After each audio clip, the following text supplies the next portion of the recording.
제 아들이 실종된 지 25년이 지났습니다. 그날 이후 저는 세상과 문을 닫고 살았습니다. 사람도 햇살도 바람도 모두 저를 지나쳤습니다. 저는 그저 살아만 있을 뿐이었습니다. 이도현. 제 아들입니다. 고등학교 1학년 겨울방학 봉사활동차 네팔로 향했습니다. 2주일간의 봉사를 마친 뒤 히말라야로 트레킹을 나간다는 연락이 마지막이었습니다. 그곳에서 눈사태가 일어났고 다른 아이들은 구조되었지만 도현이는 끝내 돌아오지 않았습니다. 아들을 잃고 저는 은둔자가 되었습니다. 어떤 위로도 조언도 들리지 않았습니다. 시간은 멈춘 듯 흘러갔습니다. 죽지 못하고 숨만 쉬며 하루하루를 버텼습니다. 그런데 믿기 어려운 일이 또 벌어졌습니다. 제 남편이 갑작스러운 교통사고로 세상을 떠났습니다. 평생 실험실과 집만 오가던 사람. 조용하고 성실했고 침묵 속에 모든 감정을 감춘 사람이었습니다. 그렇게 허망하게 말도 없이 저를 남겨두고 떠났습니다. 장례식을 마친 뒤 멍한 정신으로 그의 유품을 정리하던 중이었습니다. 책상 서랍 깊은 곳에서 박스 하나를 꺼냈습니다. 그 안에는 노트북과 찢어진 서류 봉투 하나가 들어 있었습니다. 커피 얼룩이 묻은 종이에는 이렇게 적혀 있었습니다. 이도현. 살아있을 가능성 있음. 심장이 철렁 내려앉았습니다. 도현이의 이름. 그리고 살아있을 가능성. 무슨 뜻일까요? 어떻게 그럴 수 있을까요? 봉투 옆에는 USB가 하나 들어 있었습니다. 저는 손을 떨며 노트북에 꽂았습니다. 부팅음과 함께 폴더 하나가 열렸습니다. 그 폴더 안에 파일 이름은 이렇게 적혀 있었습니다. 첫 페이지에 붉은 글씨로 적혀 있는 한 줄. 이지훈, 이윤우, 샘플 코드 유전자 일치율 98.3%. 숨이 턱 막혔습니다. 이지훈? 낯설지 않은 이름입니다. 어디서 들어봤더라. 바로 검색을 시작했습니다. 이지훈 의료 스타트업. 곧장 결과가 나왔습니다. 실리콘밸리, 서울, 싱가포르 화려한 이력. 그리고 영상 속 한 남자. 그의 얼굴을 보는 순간 머릿속에 전기가 지나갔습니다. 저는 알았습니다. 그가 바로 제 아들 도현이라는 것을. 기억하지 못할 수도 있겠지요. 하지만 저는 한눈에 알아봤습니다. 그 눈빛, 그 표정, 그 말투. 너무도 익숙한 제 아이의 얼굴이었습니다. 그리고 영상 속 인터뷰에서 밝힌 그의 아들의 병. 아들이 파브리병 진단을 받았을 때 모든 게 무너졌습니다. 파브리병. 유전성 대사질환. 치료법도 희박하고 치료제 구하기는 하늘의 별 따기라는 희귀병. 그런데 그 병은 제 남편이 평생 연구하던 주제였습니다. 저는 남편의 손때가 묻은 노트를 다시 펼쳤습니다. 마지막 장에 그의 진짜 마지막 기록이 있었습니다. 그 아이가 기억하지 못할 수도 있다. 그러나 유전자는 거짓말을 하지 않는다. 도현이는 살아있다. 기적일까요? 아니면 남편이 남긴 마지막 퍼즐일까요? 믿을 수 없는 이야기. 하지만 저는 지금 그 불가능한 이야기 한가운데 서 있습니다. 그리고 저는 결심했습니다. 제 아들을 다시 찾겠다고.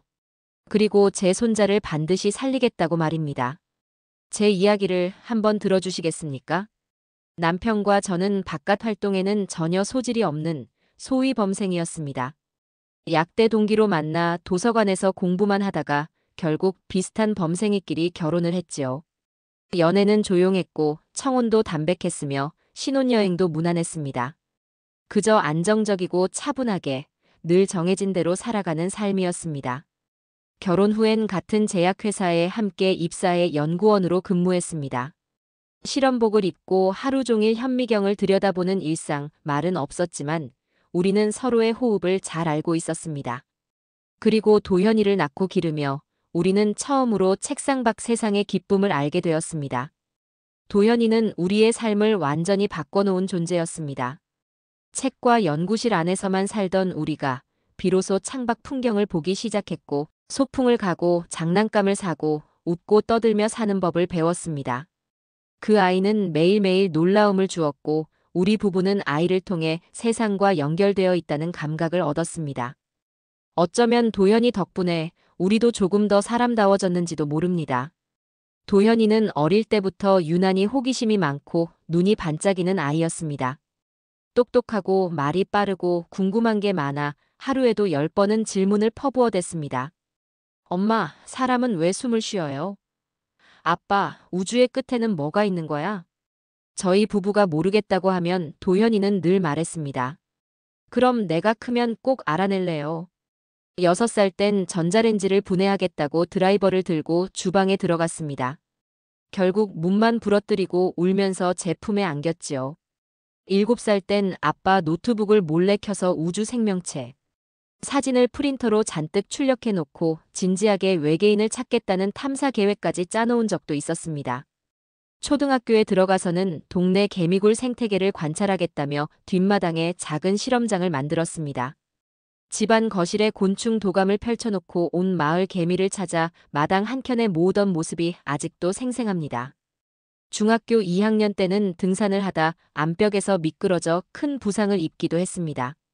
그날 병원으로 실려가는 구급차 안에서 저는 아이의 손을 꼭 잡고 있었습니다. 붕대로 감싼 옆구리를 보며 울먹였던 저에게 아이는 웃으며 말했습니다. 엄마, 나 이제 진짜 탐험가처럼 보이지? 저는 너무 놀라고 속이 상해서 물었습니다. 도연아, 이게 어떻게 된 거야? 왜 그렇게 위험한 데 올라갔니? 그랬더니 아이는 씩 웃으며 말했지요. 위험해 보여서 더 올라가 보고 싶었어. 그 바위 뒤엔 뭐가 있을까 너무 궁금했거든. 근데 미끄러졌지 뭐야. 엄마 미안. 그 말에 제가 무어라 대답했는지 기억이 나질 않습니다. 다만 아이의 그 눈빛. 흉터 따위는 아랑곳하지 않고 오히려 자랑스러워하던 그 눈빛은 지금도 또렷합니다.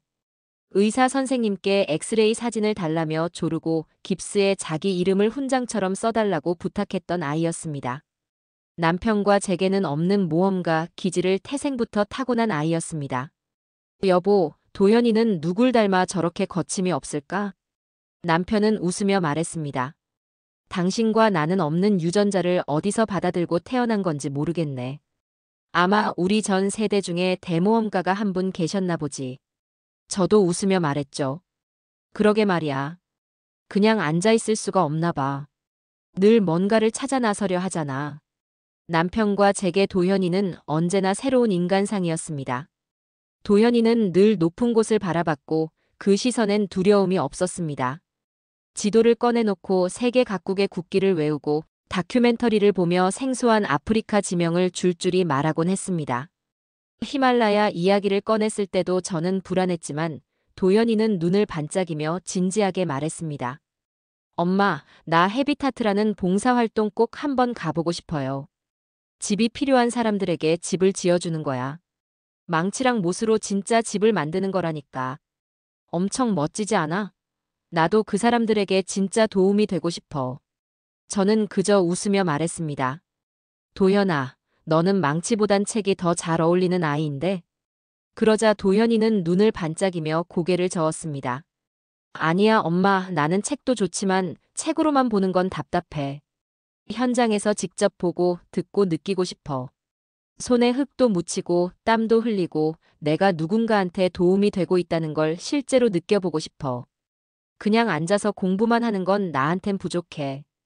그 말에 저는 걱정이 앞섰지만 한편으론 그 아이의 결심이 대견했습니다. 하지만 그 이야기가 마지막이 될 줄은 몰랐습니다. 도현이가 네팔로 떠난 뒤 며칠 동안은 매일 사진이 도착했습니다. 벽돌을 나르고 있는 모습, 현지 아이들과 눈을 맞추며 장난치는 모습, 아이의 환한 웃음이 담긴 사진들을 보며 역시 내 아들 뭐든지 잘하네 싶어 자랑스럽기만 했습니다. 봉사활동을 마치며 함께 간 대원들과 히말라야 트레킹을 하기로 했다는 소식을 전해왔습니다. 워낙 등산을 좋아하고 계절마다 산을 타던 아이라 걱정되면서도 이해가 됐습니다. 마지막 일정까지 잘 마무리하고 오겠지 하며 짐짓 웃어 보였던 게 기억납니다. 그런데 그날 저녁 TV 속 뉴스 자막을 본 순간 저는 그대로 주저앉고 말았습니다. 히말라야 인근 눈사태 발생. 한국인 그룹 구조 중. 심장이 미친 듯이 뛰기 시작했습니다. 손에서 리모컨이 떨어졌고 눈앞이 흐려졌습니다. 아니야, 도현이는 괜찮을 거야. 그렇게만 믿었습니다. 대사관에 전화를 걸고 봉사단체에 메일을 보냈습니다. 실종자 명단에 도현이의 이름이 있다는 소식을 들었을 때 제 머릿속은 새하얘졌습니다. 다리가 풀리고 말이 나오지 않았습니다. 그저 되뇌었습니다. 돌아올 거야. 도현이는 꼭 돌아올 거야. 며칠 뒤 다른 아이들은 구조되었다는 연락을 받았습니다. 하지만 도현이에 대한 소식은 없었습니다.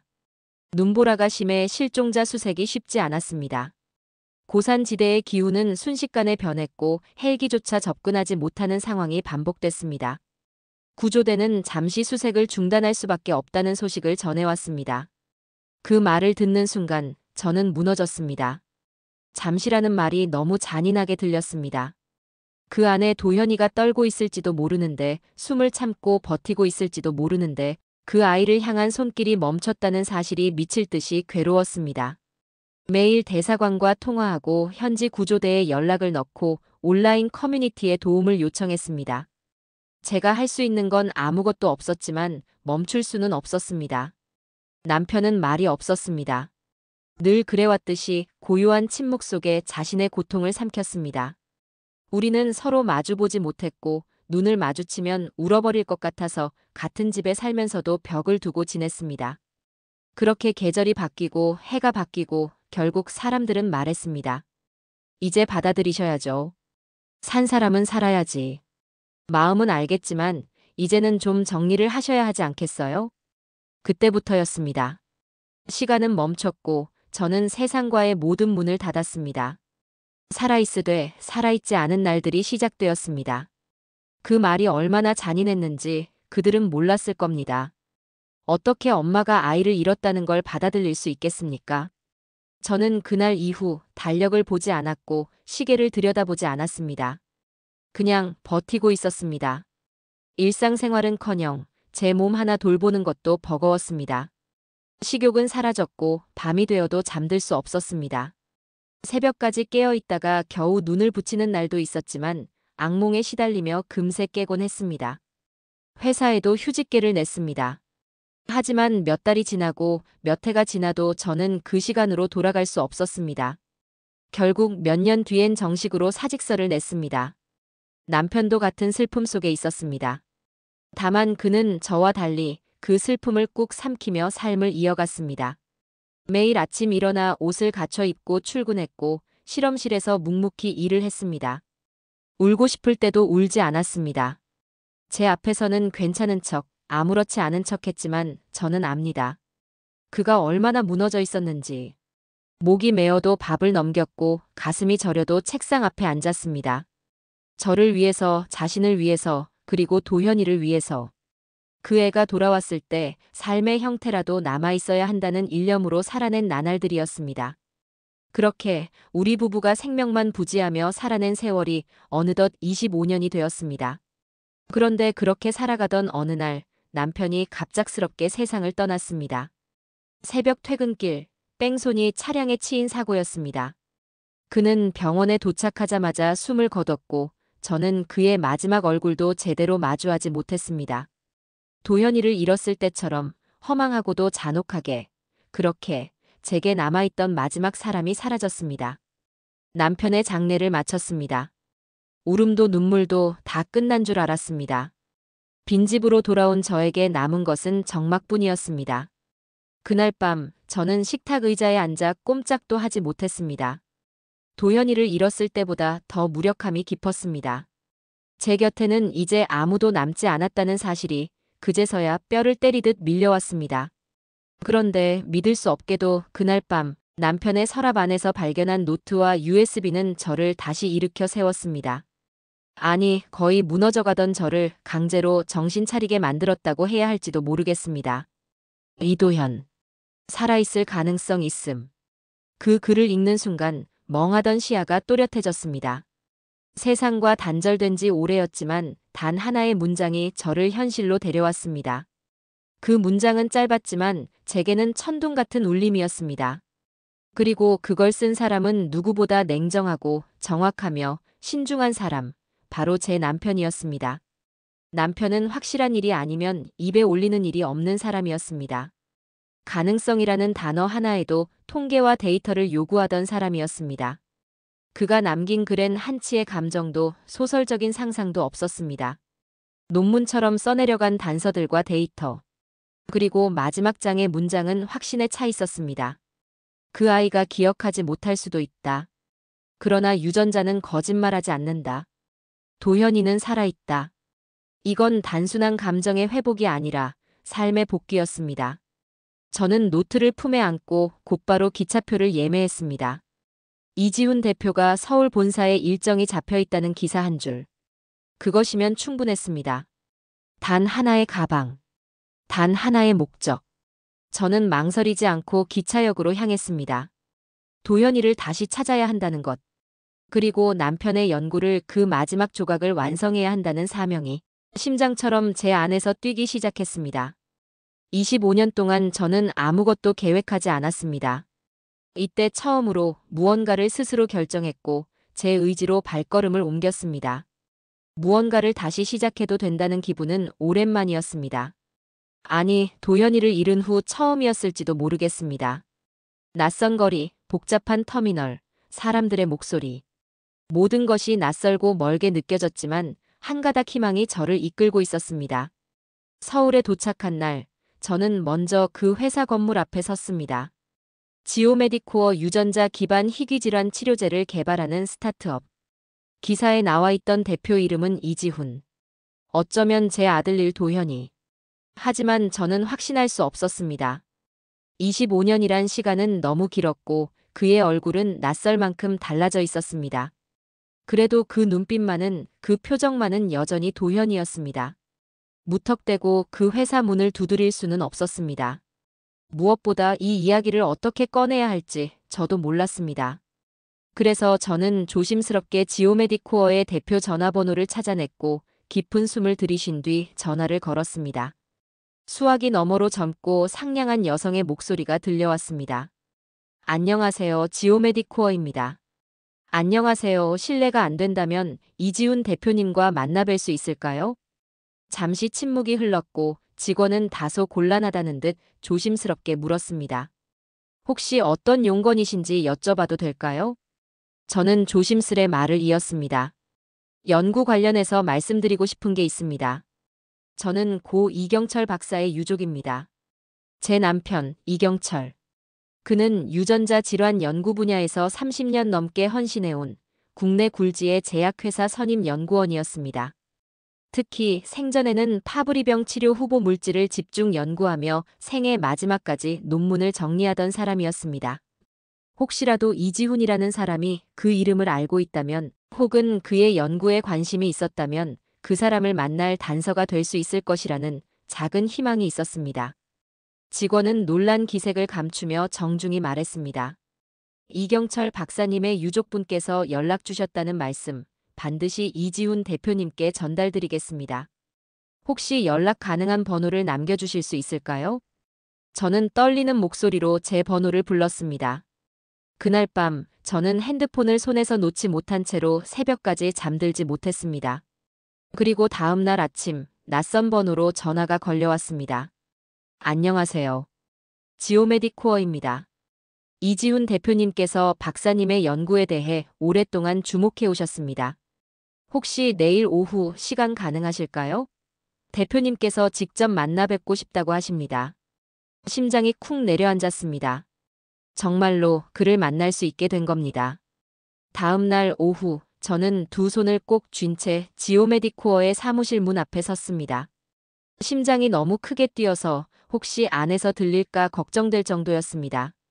차가운 유리문 너머로 회의실 내부가 보였고 그 안에 한 남자가 앉아 있었습니다.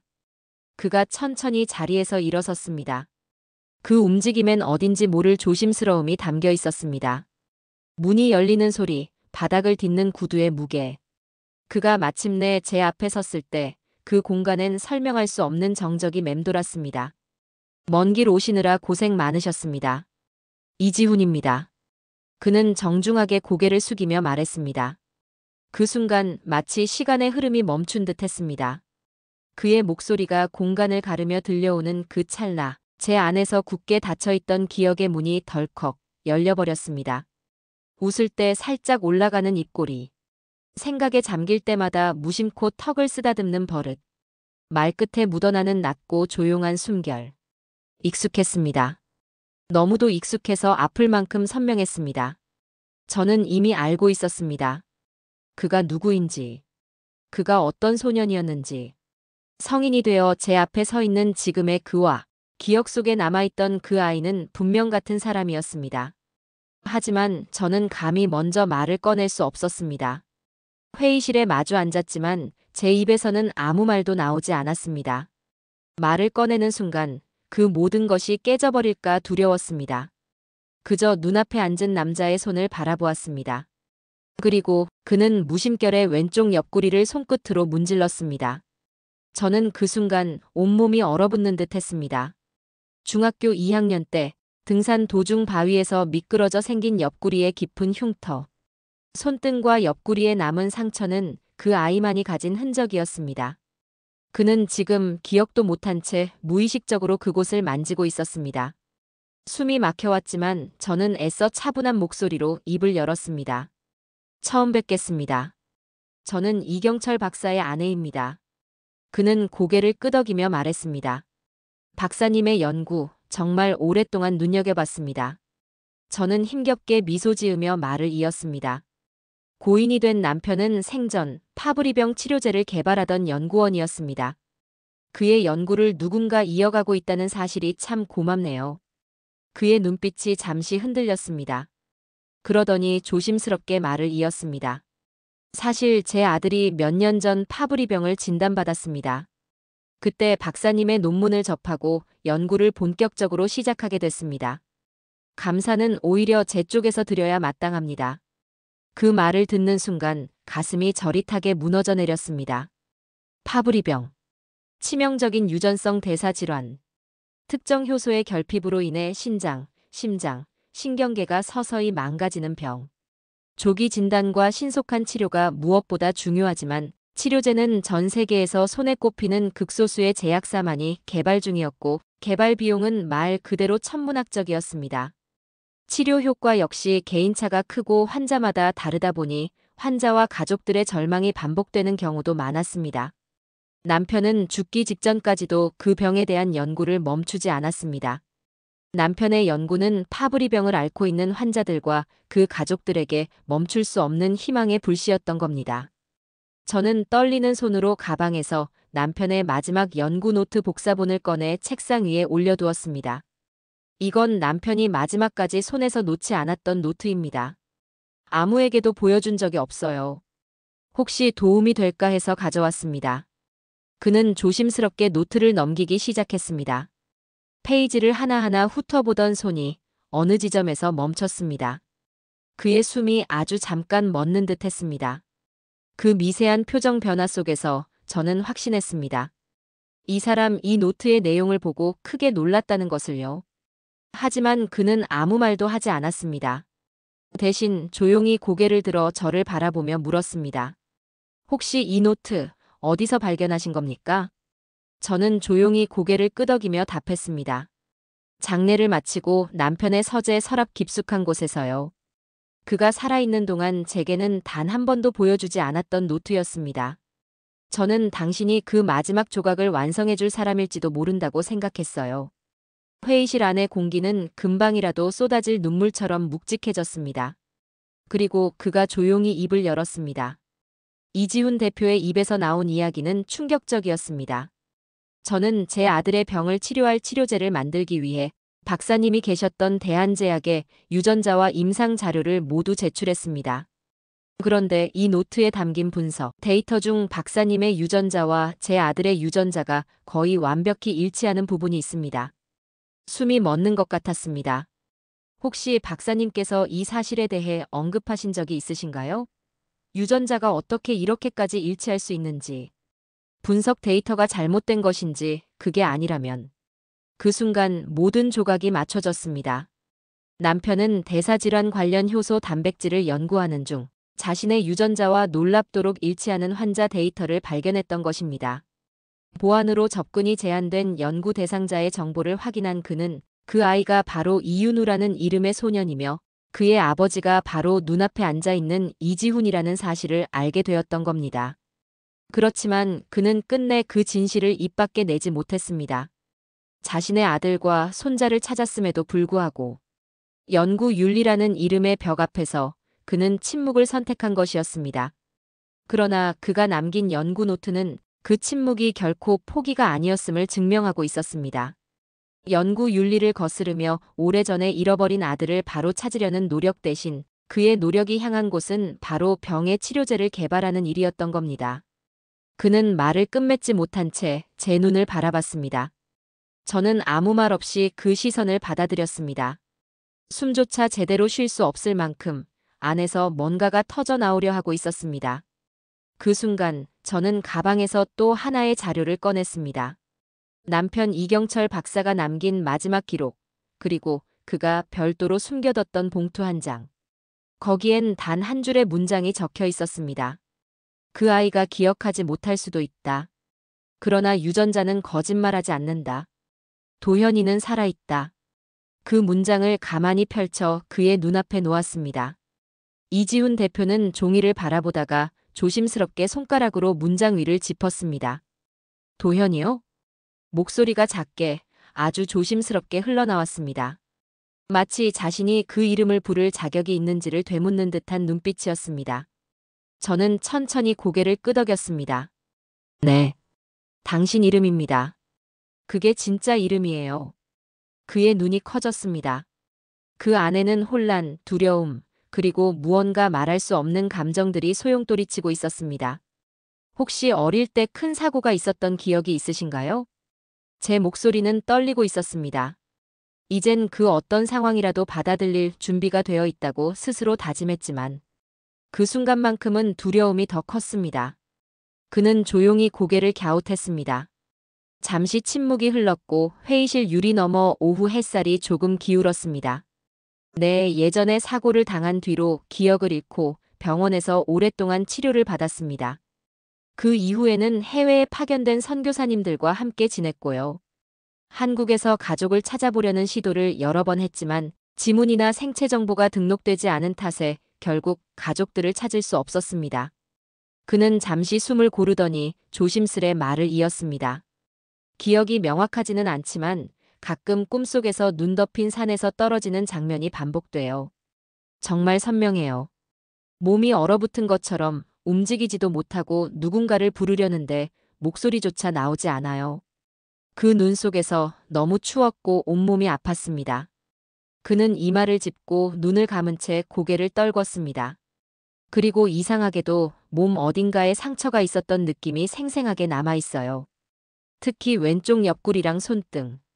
뭔가 뜨겁게 베인 듯한 통증이 아직도 기억 속 어딘가에 박혀있는 것 같아요. 저는 조심스럽게 이야기를 꺼냈습니다. 저희 부부는 25해 전 아들을 잃었습니다. 아들은 고등학교 1학년 겨울 방학 때 해외 봉사단의 일원으로 네팔로 떠났어요. 그곳에서 현지 주민들에게 주거 지원을 하며 지냈고 봉사활동이 끝난 뒤에는 대원들과 함께 히말라야 트레킹에 나섰죠. 산을 좋아하던 아이였거든요. 늘 지도를 펼쳐놓고 어디든 가보고 싶다며 반짝이던 눈빛이 아직도 생생해요. 제 목소리가 떨렸습니다.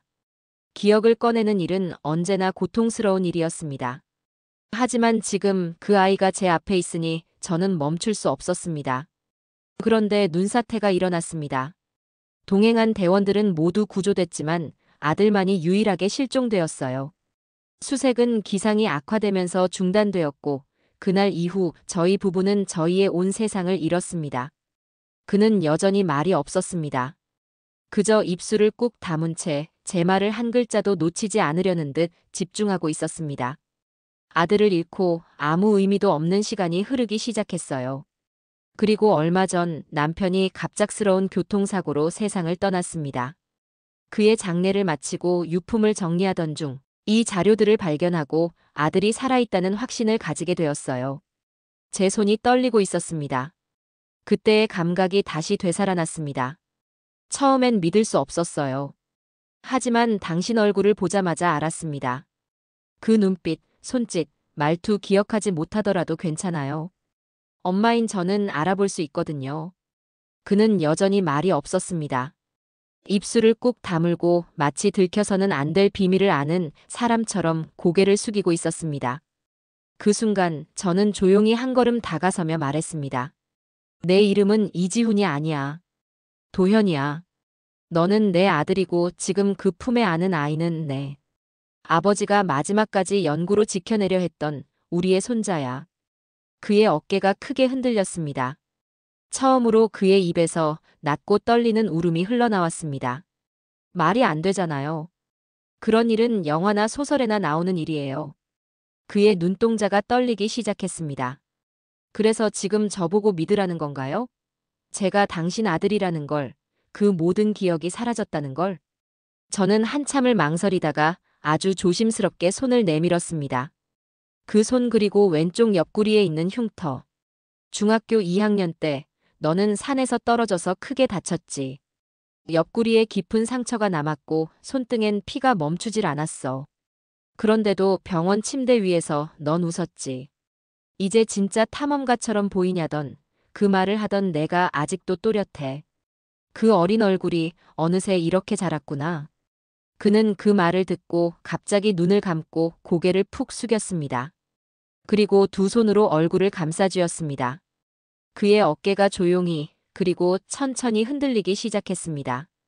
말없이 흐르는 침묵 속에서 그는 처음으로 스스로의 감정을 정면으로 마주한 듯 했습니다. 그토록 단단하고 냉철해 보였던 표정. 사람들을 이끄는 리더로서의 자신감 넘치던 얼굴이 서서히 무너지고 있었습니다.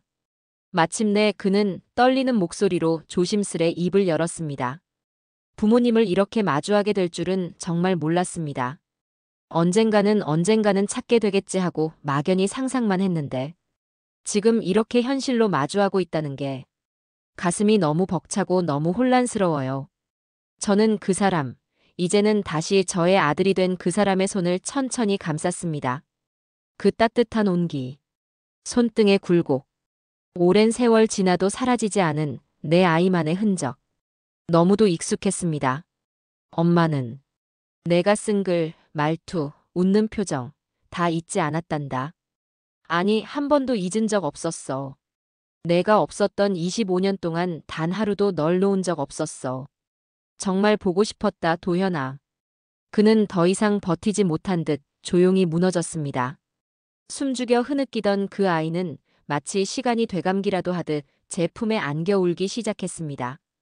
25년이라는 긴 시간, 얼어붙어 있던 그 모든 감정이 그 순간 한꺼번에 터져나온 듯 했습니다.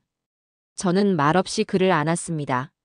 내 아이가 돌아왔다는 사실보다 더 감격스러운 건 그가 여전히 울 수 있는 아이라는 것이었습니다. 잠시 후 그는 고개를 들었습니다. 눈가가 붉게 젖어 있었습니다. 그리고 아주 조용히 허공을 보며 말했습니다. 그렇다면 정말 제가 도현이라면 왜 기억이 나지 않을까요? 왜 저는 제 가족을, 제 이름을 다 잊고 살아왔던 걸까요? 그 물음에 저는 말없이 그의 손등을 감쌌습니다. 괜찮아. 기억이 나지 않아도 괜찮아.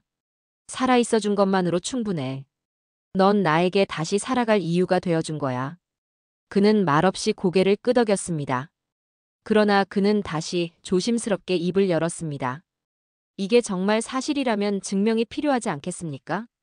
그는 숨을 고르며 말을 이었습니다. 저는 지금 제 삶의 모든 것을 걸고 제 아이를 치료하기 위해 연구하고 있습니다.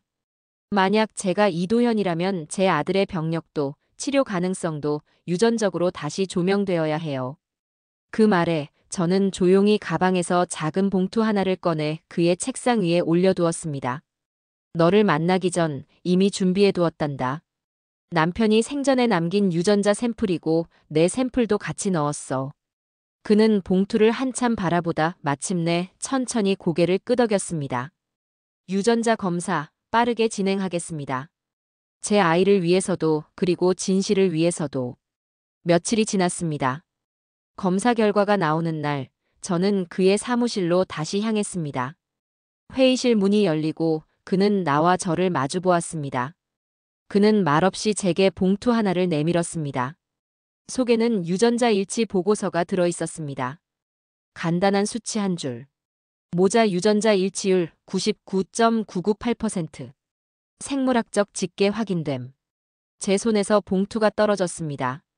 그는 그 자리에 무릎을 꿇었습니다. 어머니. 그가 제 아이가 처음으로 저를 그렇게 불렀습니다. 그 한마디에 저는 무너졌습니다. 그동안 쌓아둔 눈물과 회한, 그 모든 감정이 한순간에 터져나왔습니다. 우리는 서로를 꼭 껴안았습니다. 흘러내리는 눈물 위로 그가 말했습니다. 기억나지 않아도 이상하게 익숙했어요. 당신의 목소리, 손길 향기까지도. 저는 말했습니다. 괜찮아. 이제 다 괜찮아. 기억하지 못해도 괜찮아. 너는 내 아들이니까. 그 순간 멈춰있던 시간이 다시 흐르기 시작했습니다. 그날 이후 우리의 관계는 조심스럽게 다시 시작됐습니다. 그는 여전히 자신을 이지훈이라 불렀고 저는 그 이름을 부르며 도현이라는 이름을 마음속에 간직했습니다. 기억은 쉽게 돌아오지 않았지만 우리 사이에는 설명할 수 없는 공감이, 유대가, 정서의 결이 있었습니다. 며칠 뒤 지훈이는 조심스레 말했습니다. 어머니, 한 가지 부탁드려도 될까요? 무엇이든 말해보렴. 그는 연구소 한쪽에 마련된 데이터룸으로 저를 데려갔습니다. 여기 제 아들 윤우의 병력을 바탕으로 AI 모델링을 진행한 파일입니다. 그런데 이경철 박사님의 연구 노트에 담긴 효소 구조 데이터를 대입했더니 기존 치료제보다 예측 반응률이 무려 2.7배 이상 높아졌습니다. 신약 가능성이 실현 가능한 범위에 들어온 거예요. 저는 숨을 들이켰습니다. 남편이 평생을 바쳐 연구한 그 효소 단백질. 그것이 결국 우리 손주의 생명을 살릴 열쇠가 된 것이었습니다. 윤우를 구할 수 있는 거니? 그는 단호히 고개를 끄덕였습니다. 네, 어머니. 가능성이 분명히 있습니다. 임상 전 조건이 충족되면 제약사와 공동 개발을 시작할 수 있어요. 그러니 도와주세요. 아버지의 연구를 끝까지 이어갈 수 있도록. 저는 남편의 연구 기록이 담긴 하드디스크와 실험 샘플, 서류 박스를 꺼내 그에게 건넸습니다. 이게 너희 아버지가 남긴 전부야. 너희 둘을 위해 남긴 거야. 그의 눈가에 다시 눈물이 맺혔습니다. 감사합니다. 어머니. 그날부터 우리는 매일 실험실에서 마주했습니다. 그가 밤을 새워 연구하는 동안 저는 묵묵히 옆에서 노트를 정리하고 실험 기록을 입력했습니다. 모자라는 말보다 연구원과 동료처럼 나란히 서서 우리는 하나의 목표를 향해 나아갔습니다. 그리고 7개월 뒤 신약 후보 물질은 조건부 임상 승인을 받았습니다. 윤우는 1차 투여 반응에서 안정적인 소견을 보였고 상태가 호전되기 시작했습니다. 그 아이의 뺨에 붉은 생기가 돌던 날 도현이는 처음으로 눈물을 참지 못했습니다. 처음이에요. 윤우가 고통 없이 잠든 게. 이 아이는 저처럼 길을 잃게 두지 않을 거예요. 저는 조용히 그의 등을 토닥였습니다. 내가 아빠가 돼주어서 이 아이는 길을 잃지 않았단다. 도현이는 여전히 기억을 되찾지 못했습니다. 하지만 그는 과거에 집착하지 않았습니다. 기억보다 중요한 건 지금 내가 누구인가인 것 같아요. 그리고 나는 지금 어머니의 아들입니다. 우리 가족은 그렇게 25년이라는 긴 밤을 건너 새벽을 맞이했습니다. 이경철 박사의 이름으로 출원된 파브리병 신약 후보 물질은 얼마 전 세계 임상 데이터베이스에 등록됐습니다. 아들의 이름이자 희망의 이름으로 말입니다. 그리고 지금 이 이야기를 듣고 계신 당신께 꼭 전하고 싶은 말이 있습니다. 절망이 찾아올 때, 인생이 완전히 무너졌다고 느낄 때, 그때부터 시작되는 기적이 있습니다. 저는 그것을 제 아이의 이름으로 다시 배웠습니다. 그 아이는 돌아왔고 우리는 다시 삶을 살아갑니다. 그러니 당신도 절대 포기하지 마세요. 사랑은 언제나 길을 찾아 돌아오니까요. 지금까지 저와 제 가족의 이야기를 들어주셔서 감사합니다.